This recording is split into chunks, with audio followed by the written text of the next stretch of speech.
Hey everyone, welcome back to the Lucas On podcast. Today, I'm joined by Herman from Skip the Boat. I wanted to call this episode Lucas On Skip the Boat because I feel like it's highly likely in however many years we're going to be talking to Herman again about whatever other industry he decides to dominate also. But, if you don't know, Skip the Boat is iconic underground merch shows.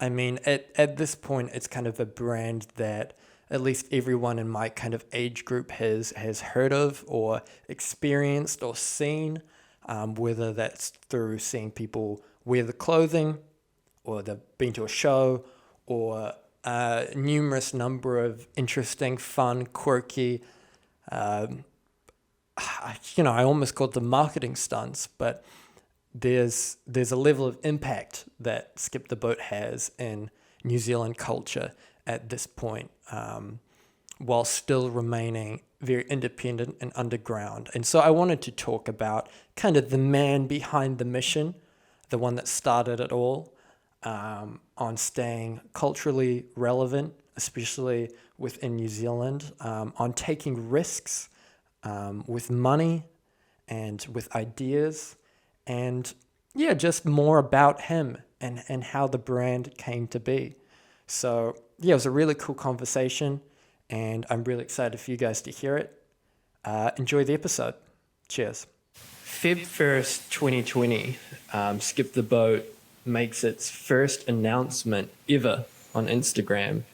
I was curious kind of what your life looked like kind of around that time.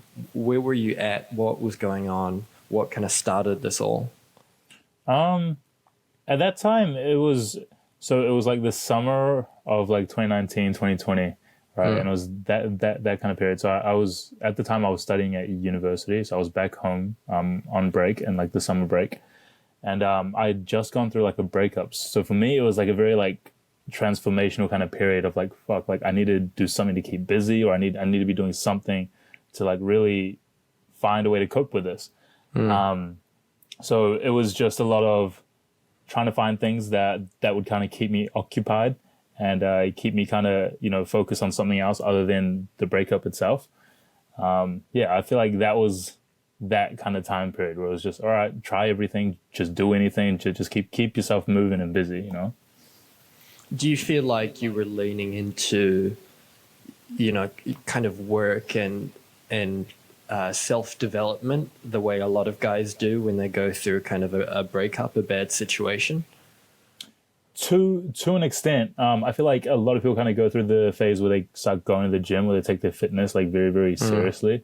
For me, it was more just like trying to find new creative ways as like an outlet to kind of express how I was feeling. So I've always been quite creative, and I've, like always been into like video editing and stuff ever since like I was in high school. But for me, it was like, all right, I'm gonna go back into all of the stuff that I loved to do like years ago, and I'm gonna just double down on it and just, do it because I really enjoy it, and just focus on a million different things that I can as well. What came first? The idea for the Skip the Boat as kind of a brand, as wearables, as clothing, or was it gigs first and then the clothing kind of came out of that? It was the gigs and the shows. So it all started with the idea of wanting to, I guess, be able to go to like a club or a concert where you get to hear the music that you really like. So me and a friend of mine, we were just so like dedicated to this idea of wanting to hear TK at like a club. So, all right, no one's doing it. We're just going to go do our own gig, and we're just going to play the music that we really like, and we're going to have a good time, So it's going to be fun.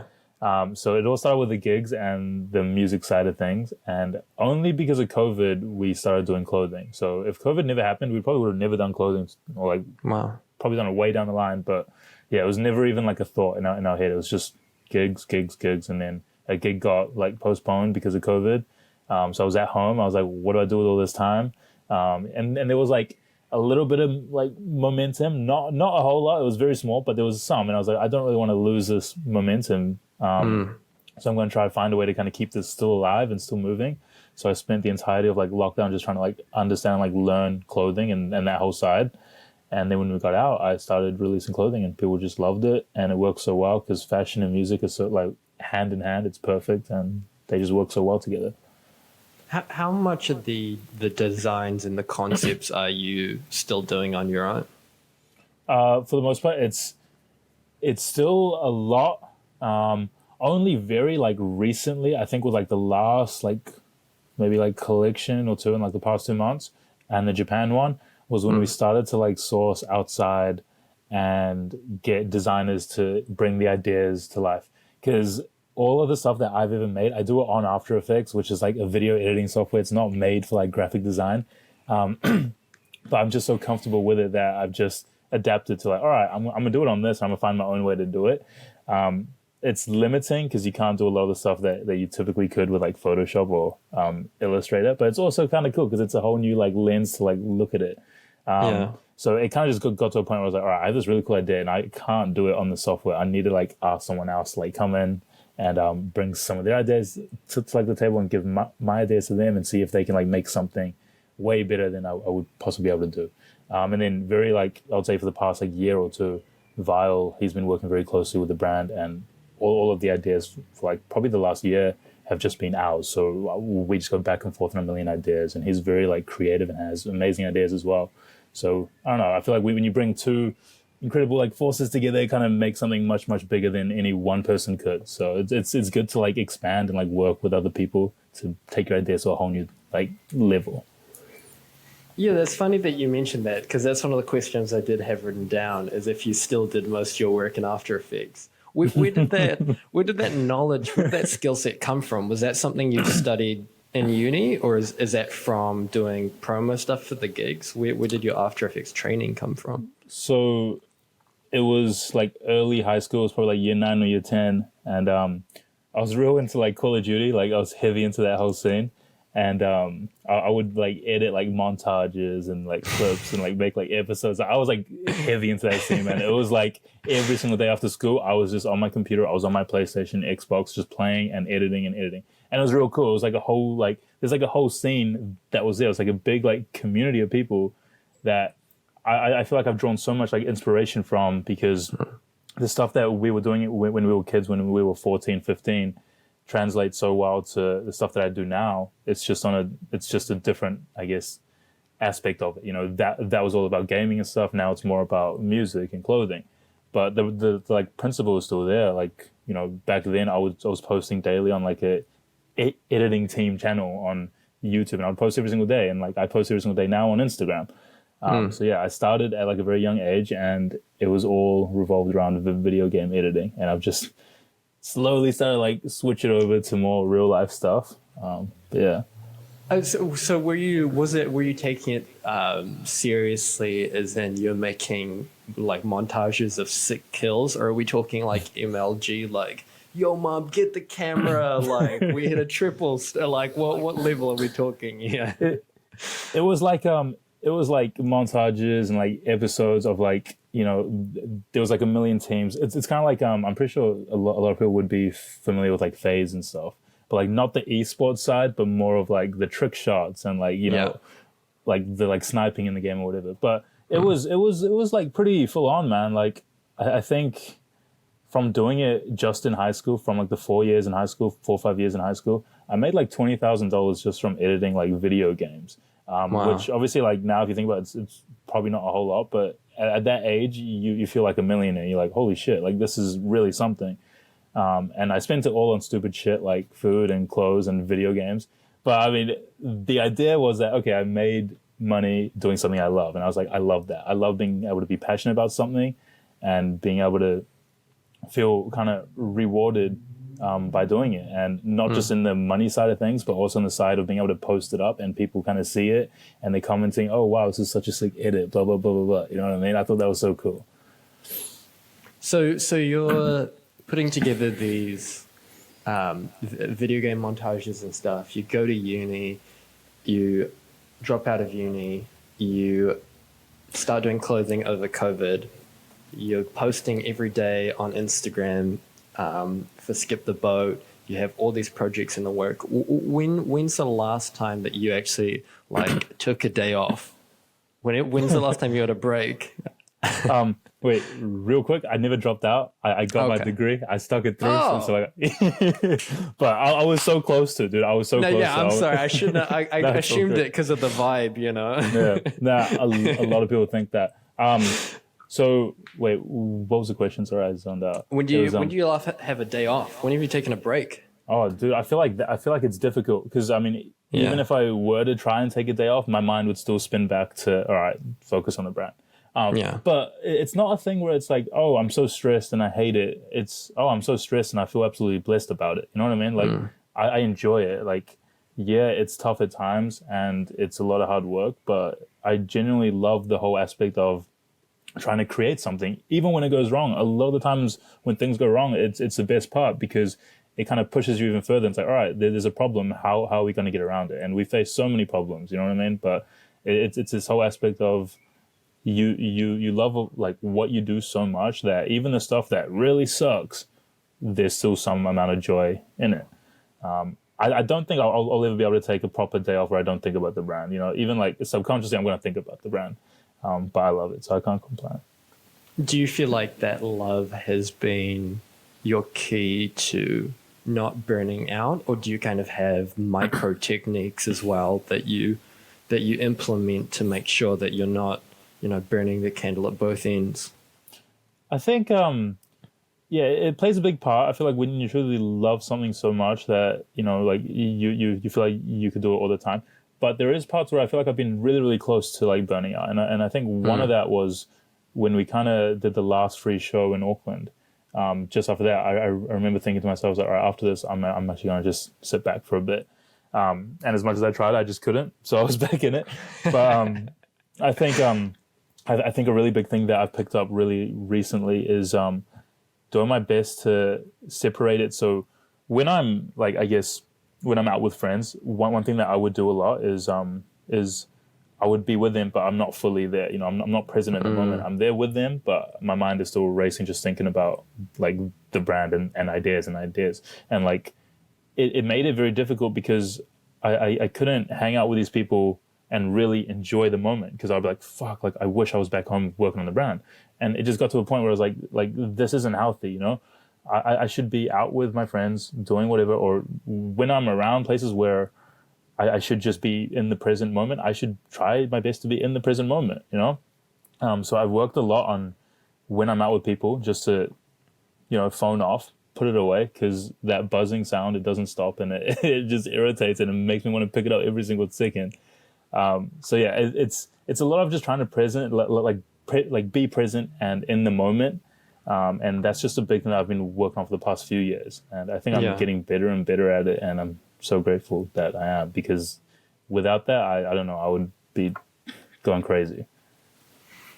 Something that I feel like you haven't become, this isn't like a calling card for you, but something that I have kind of noticed as a trend for you guys over the years is you've made a lot of kind of significant financial risks when it's come to various like different moves or collections you've worked on or shows you've done, you know, emptying out the bank account to make something happen, or just putting yourself kind of in an awkward position where if it doesn't work out, it's really not going to work out. So I'm just kind of curious about like how are you dealing with that in your mind? What are you bringing to yourself, your mindset? What are you bringing to the table that's kind of helping you deal with the fact that you're kind of risking it all? You know what I mean? I think a lot of people put a lot of emphasis on money, and they live their whole life with the main focus being money. I want more money. And I've just felt like you're never gonna have enough money in life, because say you have $1 million, it's like why don't I have 2 million? All right, you've got 2 million. Why don't I have 100 million? You know, it never ends. So I feel like the more emphasis you start to put on money, the more dangerous it gets, because it's like you're never going to win that game, you know. And I've just always believed, and I will always believe, is that as long as you're doing the right things for the right reason and you're giving people your 100%, and it's authentic, it's true, it's going to come back to you. So we've spent a ridiculous amount of money, more money than I've ever seen in my entire life, on the people and giving back to the people and trying to give them something special. Because I know it's I don't know, like even having that amount of money in my bank account, I feel like I would get so bored. I don't know what I would even do. Whereas by giving it back to the people, and like it feels like it's the only right thing to do, since I'm being able to live this life, and this is what I've dreamt of ever since I was young, of being able to just do what I love every single day. It just makes sense to be able to give people all of this back to them and show them my appreciation for what they've given me. And I really want to inspire and like empower other people to just chase their dreams and do what they love every single day, because it just pains me to see other people working jobs that they hate just to make money and just to go on living and making money. Like it makes no sense to me. So, I mean, there's definitely times where I get in the state where I'm thinking, shit, we just spent this crazy amount that I could have bought a house, or I could have done this, I could have done this. But it always comes back to the point where it's like, no, like whatever's meant to be is going to be. And as long as you truly believe in what you're creating and the art, that art's going to live forever, and you're going to be exactly where you should be at all times.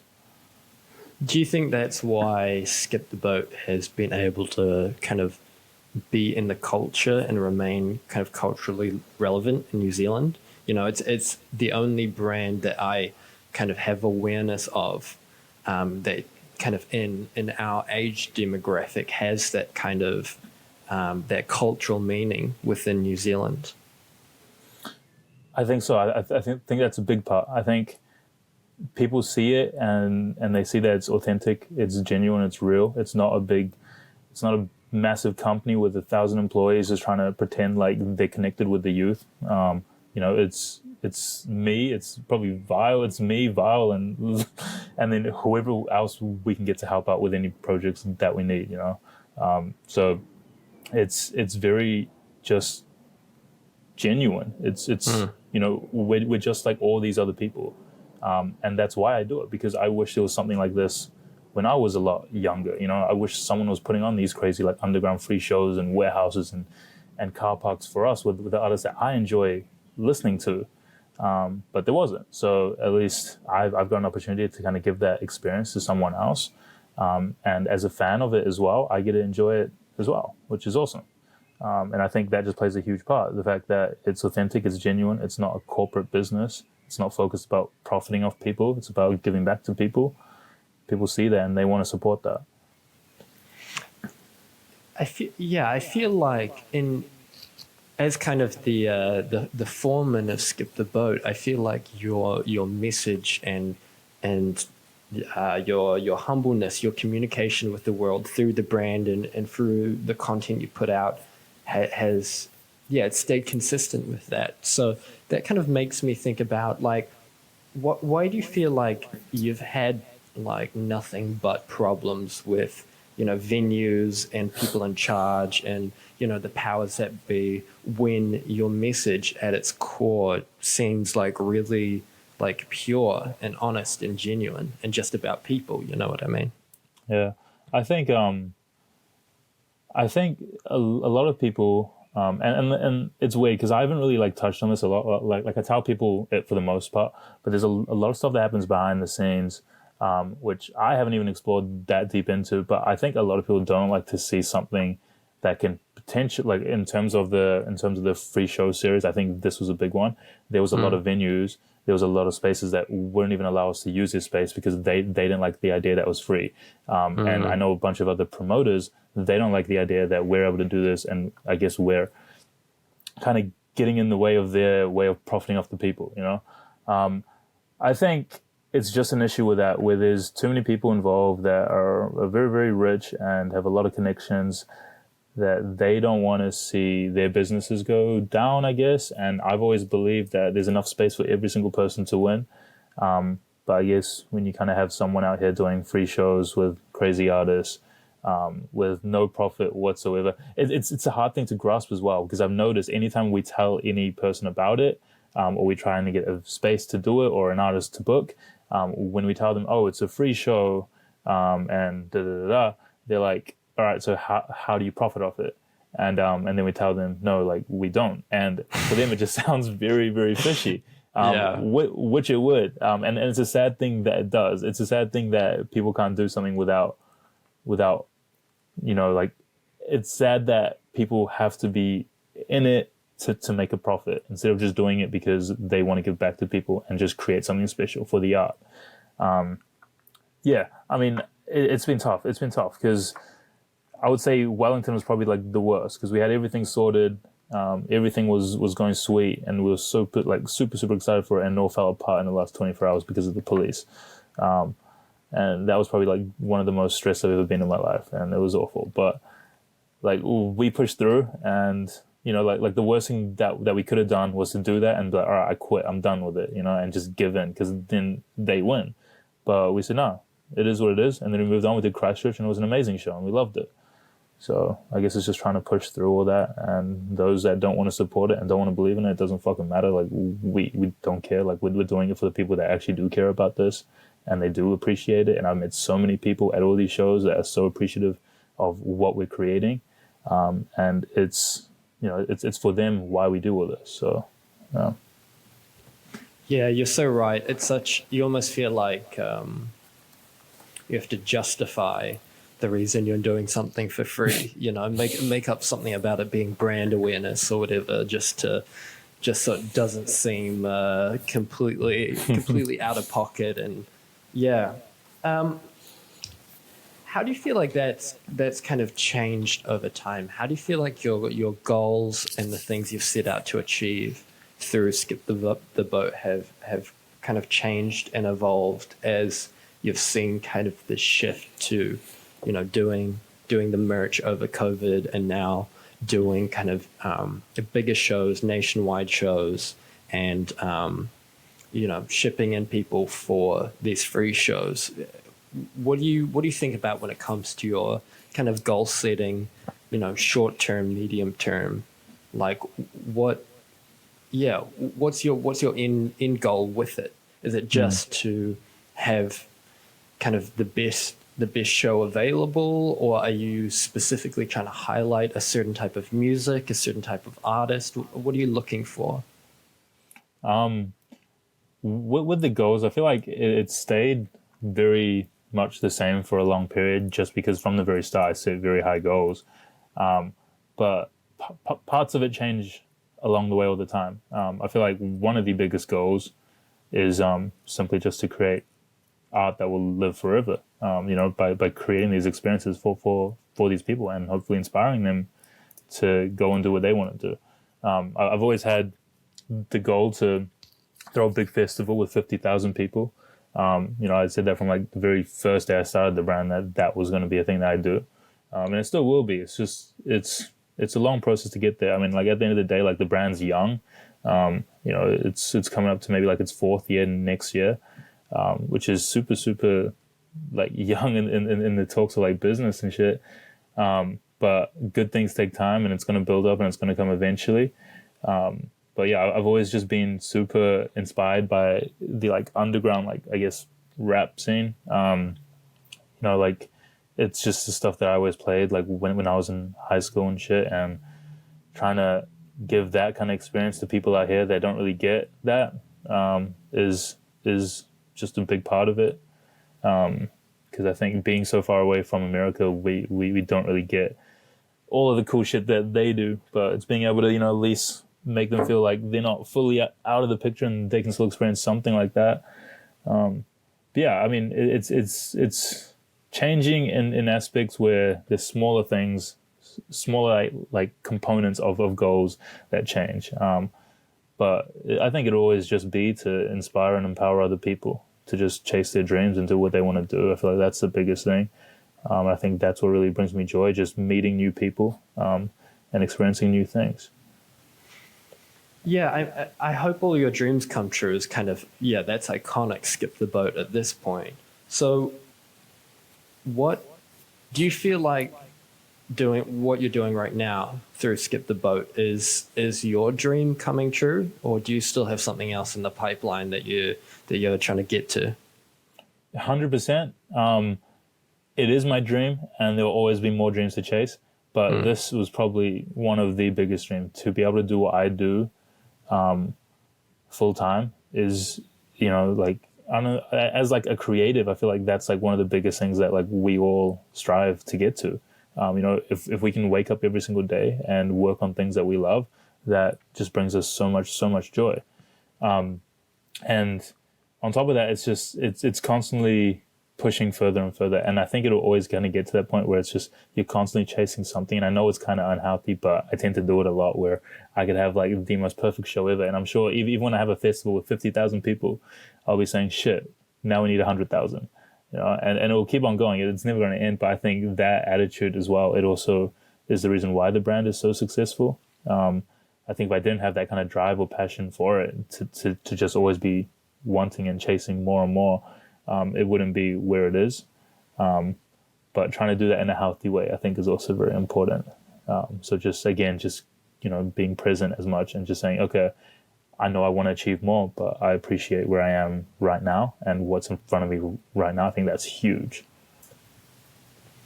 I spotted on your wall in one of your old videos a bunch of bits of paper stuck up, including things like I've worked with Lyrical Lemonade and Rolling Loud. You know, you have these affirmations all over your wall. Mm-hmm. So I was just curious, what are your beliefs around things like positive affirmations? I think you need to set goals and stuff and say what you want to achieve out to the world, but I think you have to say in a present sense. So all of the things on the wall were saying, you know, I've done this, like it is this. And whether I'm there yet or not, it doesn't matter, because it's already happened. And, you know, I'm just waiting for the world to like catch up to it. But I believe it so deeply that all of that stuff is going to happen, has already happened, that if you're saying it out to the world like that, it just brings it to life. I think the things that we say, using our voice and our thoughts, are very, very powerful. And I think people don't understand that to the extent that they should. I think there's so many people that talk really negatively about themselves and their work that is just terrible, because if you say that you suck, then you do suck, you know? And if you say that you're great, then you absolutely are great and more. So I think I try to just remind myself all of these things that I want to do and I will do and have done, and speak it out to the world, because I want to bring that shit all to life, and it is going to come to life. Based on that, what's something that you personally would like to say about yourself more, and something you would like to say about yourself less? That's a good question. That's actually a really good question. Things that I would want to say more about myself is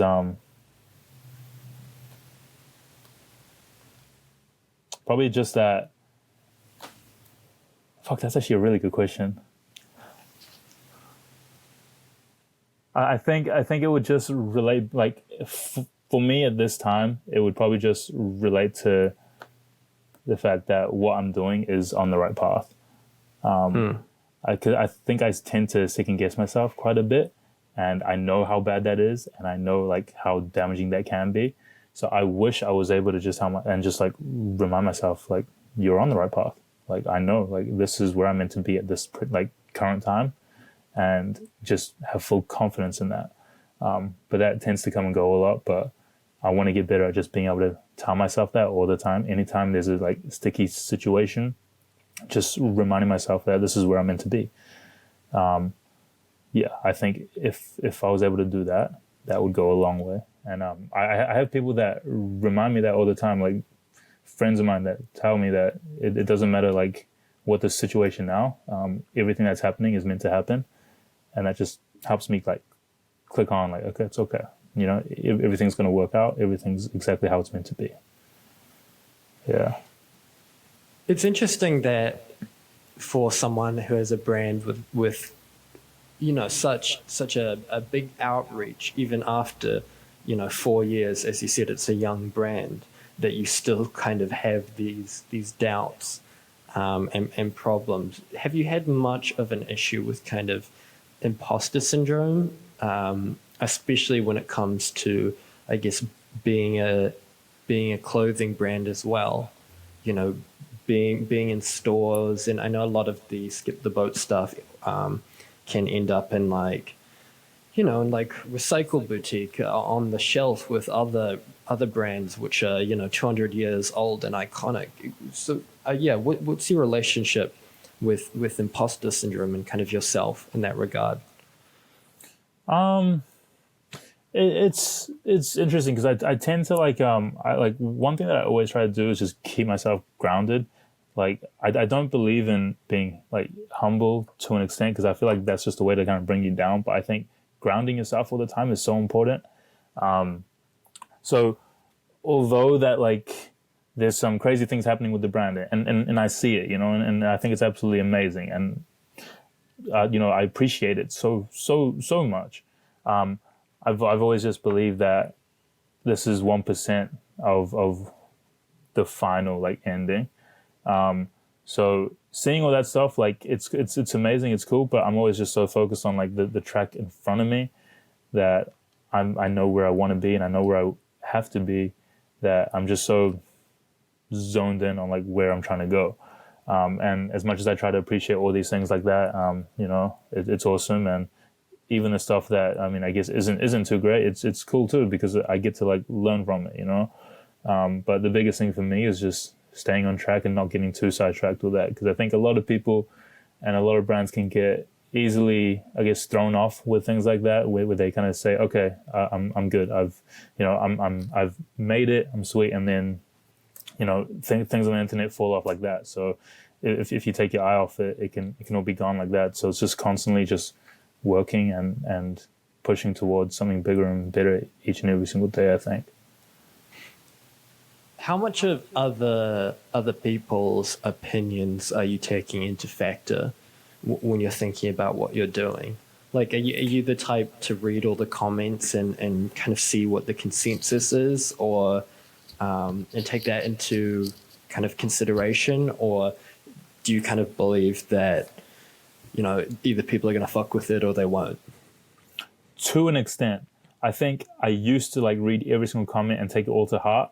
But I've learned, especially now with the brand growing and it's got more eyes, that it doesn't always matter what some people are saying. And I've just picked up and I've learned that the majority of people are just stupid, you know.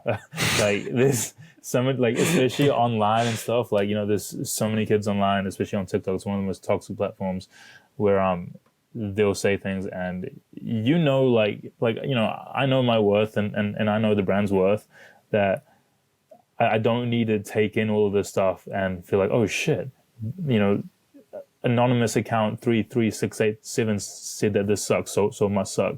No, it's okay. Like, I believe in it. And one thing that I've always taught myself, and I told myself, is that even if it's not appreciated like right now in this moment, it will be down the line. So, you know, I could have a drop that maybe does absolutely terrible and I barely sell anything.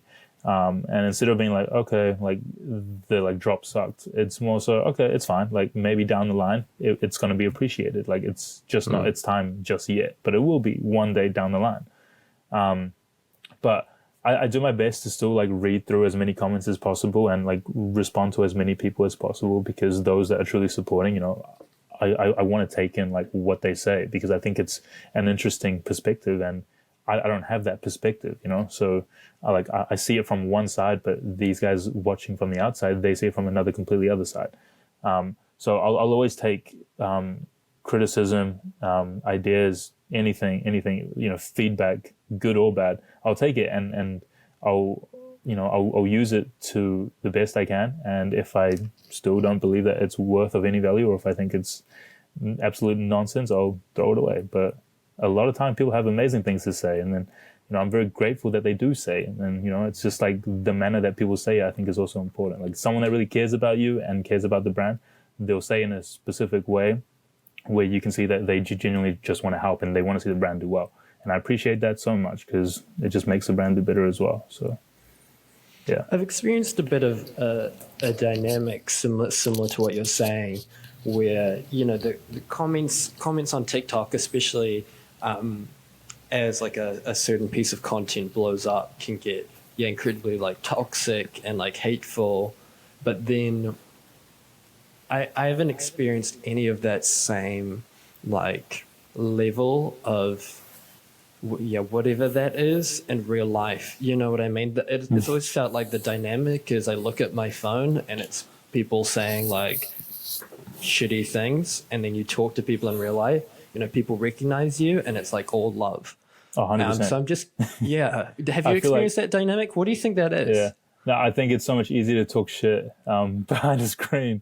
And I feel like everyone has a million opinions behind a screen. And Yeah. there's just a lot of trolls out there that just genuinely are so bored in their life and they're not doing anything, where they find it fun to be on the other side, just bring down everything.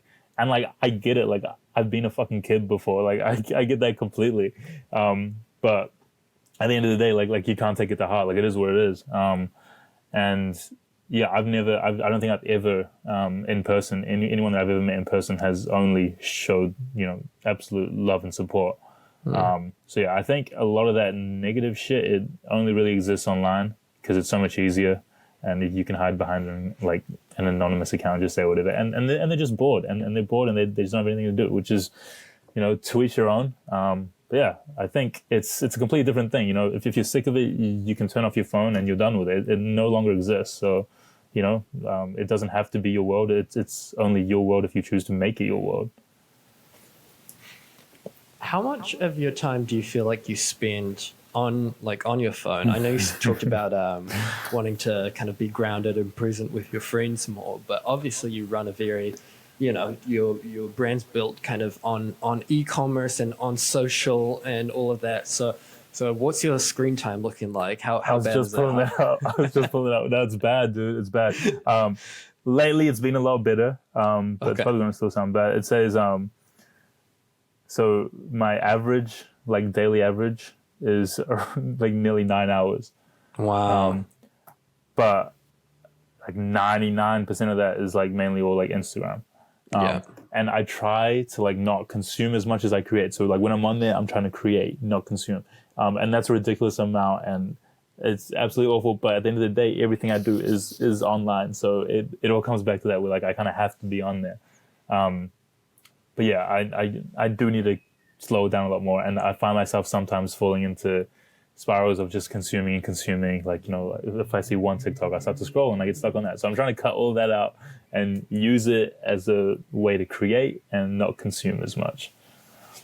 What do you think makes like a good piece of, I guess, art, a good piece of content or a good design for a tee? Like what aesthetics do you kind of lean into and kind of resonate with you, and what do you think resonates with the brand? I think what makes it good is like the story behind it. And that's what I've really kind of pushed ever since like the start of the brand. It's just, instead of trying to sell like clothing that looks kind of cool, it's always been more focused on trying to sell a story to people. So, like from the very first few drops, like the whole purpose was it was an outlet for me. It was a way to kind of say how I was feeling without having to physically speak it with my words, but I would show it through these clothing pieces and the videos and photos that I would make around it. And I think it's so much easier to sell a story to someone than it is to sell a product to someone. And I think that's what makes the art so beautiful. It's when you have something that's a lot deeper than just the visual appearance of it, but there's meaning behind it and people can relate to it and they feel some type of way with it. So yeah, I mean, it's tough because the brand doesn't really have like, I guess, one specific aesthetic. I feel like I change back and forth a million times with things that I do. And I'll go through like different phases and periods of like, okay, I really like this at the moment, or I like this at the moment. But I always do my best to kind of always relate it back to like a story in some way or form, just so it can make that piece somewhat meaningful to someone and they'll care much more about it because, it means something to them. What would you say your story is if you were to take you as a person and make a t-shirt out of it, make a sticker pack out of it? What would you paint as the narrative of your life so far? So far, I think It's tough. I don't know. I would probably say it's like a lot of like dream chasing. I feel like I'm still in that kind of period where it's all about kind of getting to where I want to be, and doing something that I want to be doing. Just because I've always said to myself, I was never sure of like what I ever wanted to do in life. Like my parents would ask me all the time, like, all right, like, what do you want to go study? And I had no clue. And I took like 2 years off after high school because I was just so clueless of like what I wanted to do in life. Everything just scared me. So it was like, I think it would just be focused on that path of trying to find what I really want to do and who I really want to be. And I guess like really finding myself in that. So yeah, it would be focused a lot on, I guess, dream chasing and self-discovery, I guess. I don't know. Yeah. Do you want to tell me about, just as we come into a close here, two more questions for you. Do you want to tell me about your latest collab with Old Pork? How do you make that happen? And oh god, yeah, that's such a can of worms. Yeah, first of all, how did you make that happen? And what even gave you the idea to kind of team up with a notorious graffiti artist? Yeah, Pork is an icon, dude. Like you see Pork everywhere you go. Like I don't think there's one place where like you can go without seeing a Pork tag. It's crazy. And ever since, like I think I watched like his full-time Pork thing. I thought that was sick. Like his whole like documentary was sick. I really started like follow him and just like really like dive deeper into his stuff. And I just thought it was so sick. And I thought it aligned so well with the brand. And then I just said, fuck it, I'll just DM him and I'll reach out. And I think we like talked for a bit. This was like probably a year or two ago. Like I think it was a year ago, and then nothing really came from it. It was just like normal like conversation. Like yo, like I fuck with what you do. Da, da, da. And then he saw our ice cream truck like meetup thing that we did in Auckland, because there was a photo where like you see the ice cream truck and you see all the people, and there's a massive ass Pork tag like right behind it. So like he saw that and he posted that up and everything. We started to like talk again. And I was like, you know what, like it would be super sick if we did something together. And then he was all for it. He thought that would be super cool as well. And he told me about this like abandoned billboard that he found like a bit up north. And yeah, I said it would be sick if it had our tags on it, and if it said, I hope your dreams come true. And we talked about it for a while. Some things happened. So it was a long time in the making where it was just back and forth. And then eventually it finally came around to like, all right, we're going to do it and we're going to stick to doing it. Let's do it. And it was cool, dude. Like he's a cool fucking guy and he's super, super talented and he really cares about his art. And just being there while he was kind of putting this all together under like the night sky with all these stars was like one of the most like surreal feelings. I don't know what it was. It just felt so fucking cool to be in that moment. And yeah, he pulled it off and it looked absolutely incredible. Yeah, I think it took 2 nights because the first night we were there for 7 hours and he's such a perfectionist, man. He'll do one little mistake and he'll paint the whole thing white again and start over. Like he really cares about his art. And then, yeah, he came back the second night and finished it all off and it looked amazing. So sick. What do you think about him and his work? Is similar to Skip the Boat and kind of the energy that Skip the Boat has. Is it the rebelliousness? I think that's a big part of it. Yeah, I think our vision is very, very similar, and the stuff that we create is like with the same kind of purpose. You know, I think it just aligns so well. But yeah, his whole story of like, you know, fuck it, like 9 to 5, like do what you want type shit. That's literally what we preach all the fucking time. And the fact that it's like, I don't know, there's like something about doing something when you're not meant to be doing it that's just fucking badass, dude. And he does that so well. And then, I don't know, I think the stuff that we kind of do with like our warehouse parties and shit, like kind of thinking outside the box is super cool as well. But yeah, I think his whole vibe, his whole energy, it fits so well with the brand that it just made sense. So yeah, I think this is like honestly probably the coolest collab that we've just ever done, just because of like the meaning behind it of this fucking like icon who's everywhere in the country, and someone that I'm genuinely just a fucking fan of. So it's just cool to do just for like the culture of it. And final question as we wrap up things here. I ask this to all the guests that have been on the show so far because I'm all about improving and constructive criticism. What is something that you, as a master of content creation for the last, well, I was going to say 4 years, but you've been making those gaming videos for so long, so for however many years, what is something you feel like I could have done or I could do better in the future when it comes to these podcasts, so these episodes can just keep getting better and better and better and better? Bro, I honestly, like, I feel like you killed it. Honestly, this is probably like one of like my more like favorite like interviews that like I've done. I feel like it was just so like free flowing, and you came like very like well prepared with all the questions and everything, which is super cool as well. Like I appreciate that. No, I think you've got like a really like gift for it. Like I think you're good with it, and the vibe of it is just awesome. Like I feel super like chill, just like conversating with you as like a person to person. You know what I mean? Like it doesn't feel like it's a whole lot of like crazy shit going on where I feel like I have to say like the right thing. I can just speak to you as a person.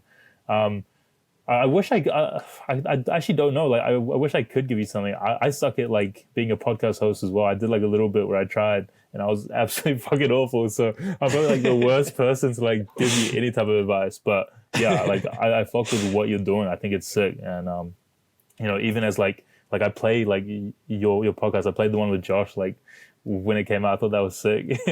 I feel like the way you do it all is super cool. So I don't know, man. Like, Thank honestly, you, man. like just keep going. I would say that's probably the only thing. Just keep going. I feel like so many people quit because they don't see like instant results or anything. But I'm telling you, if you stick with it, like they will come. And I feel like that's all you got to do, and it's gonna be crazy. I'm telling you.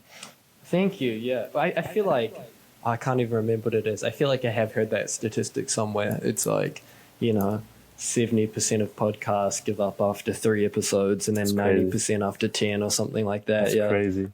Yeah. So. If we make it to 11, I'm expecting those clapping emojis. I'm expecting.